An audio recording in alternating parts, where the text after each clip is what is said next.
may Baguio, may Bacolod. Ano pa? Ayan, Cebu yata. Yan, si Lapu-Lapu.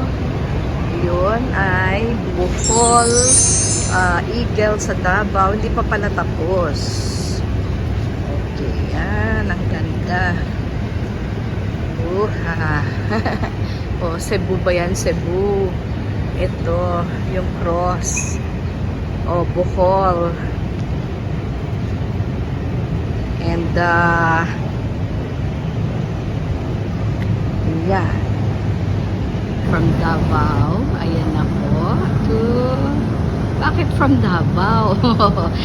Ayun pala, Bohol. Tapos, ganyan, Davao. Yung Eagle. And then, yung babaeng Makiling. Si Mount Mayon. And Albay. Ayan, di ba? Ano to, Makiling? Si Mount Makiling. Si Maria Makiling siguro yan. Pero yung katabi niya po is Mayon Volcano. Si Magayon, tama. Si Magayon pala yan.